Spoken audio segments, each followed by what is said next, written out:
NEET தொடர்பாக இங்கே பலரும் பேசியிருக்கிறார்கள். அதில் ஏராளமான முறைகேடுகள் நடந்து வருகின்றன. NTA நேஷனல் டெஸ்டிங் ஏஜென்சி அந்த அமைப்பை முதலில் கலைக்க வேண்டும். அது பொறுப்பேற்ற பிறகு ஏற்பட்டிருக்கிற முறைகேடுகள் இன்றைக்கு வெளிச்சத்திற்கு வந்திருக்கின்றன. அந்த அமைப்பை கலைப்பதோடு நீட் தேர்வையே முழுமையாக தேசிய அளவில் நீக்க வேண்டும் என்று நான் வலியுறுத்த கடமைப்பட்டிருக்கிறேன். தமிழ்நாடு அரசு நீட் தேர்வை முழுமையாக விலக்க வேண்டும் என்று ஒரு முறைக்கு 2 முறை தீர்மானம் நிறைவேற்றி குடியரசுத் தலைவரின் ஒப்புதலுக்கு அனுப்பி வைக்கப்பட்டிருக்கிறது. இதுவரையில் அது பொருட்படுத்தப்படவில்லை.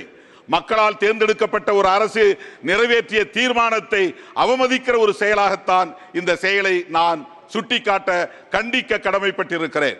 நீட் தேர்வை முழுமையாக இந்திய அளவில் நீக்க வேண்டும் என்று நான் வலியுறுத்துகிறேன். அரசமைப்பு சட்டத்தில் ஆர்டிகிள் 47 உறுப்பு எண் 47 டைரக்டிவ் பிரின்சிபல்ஸ் மிக முக்கியமான ஒரு வழிகாட்டுதலை தருகிறது. இந்திய அளவிலே இந்திய ஒன்றிய அரசு போதைப் பொருள்களையும் சாராயத்தையும் முழுமையாக நீக்குவதற்கு விலக்குவதற்கு உரிய நடவடிக்கைகளை மேற்கொள்ள வேண்டும் என்று வழிகாட்டி இருக்கிறது. அதன் அடிப்படையில் 1954 ஒரு கமிட்டி உருவாக்கப்பட்டது, மதுவிலக்கு விசாரணை குழு. அது அளித்த அறிக்கை 1958 நடைமுறைப்படுத்த வேண்டும் என்று பரிந்துரைத்தது. ஆனால் இந்திய ஒன்றிய அரசு இதுவரையில் அதை நடைமுறைப்படுத்துவதற்கு எந்த முயற்சியையும் மேற்கொள்ளவில்லை.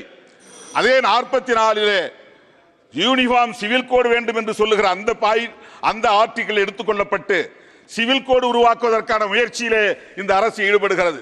ஆனால் 47 பொருட்படுத்தவில்லை. நான் இந்திய அளவிலே இன்றைக்கு இளம் தலைமுறை பாழாகி வருவதை எண்ணி வேதனைப்படுகிறேன். இந்த அரசுக்கு அந்த வேதனை இருக்கிறதா என்பதை நான் கேள்வி எழுப்ப விரும்புகிறேன்.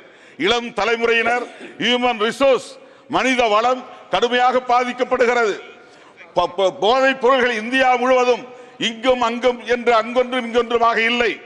ஒரு குறிப்பிட்ட மாநிலங்களில் மட்டும் இல்லை, இந்தியா மாநிலங்கள் அனைத்திலும் போதைப் பொருள்கள் மிக தாராளமாக புழக்கத்தில் இருக்கின்றன. கள்ளச்சாராயம் காய்ச்சப்படுகிறது. 4 மாநிலங்களை தவிர எல்லா மாநிலங்களிலும் அரசு மதுபானங்களை விற்பனை செய்கிறது.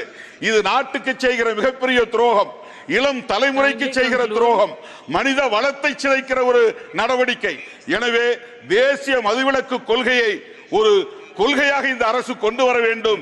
இந்தியா முழுவதும் மதுவிலக்கை நடைமுறைப்படுத்த வேண்டும், போதை புழக்கத்தை தடுக்க வேண்டும் என்று வேண்டுகோள் விடுத்து இந்த வாய்ப்புக்கு நன்றி கூறி அமர்கிறேன். நன்றி, வணக்கம்.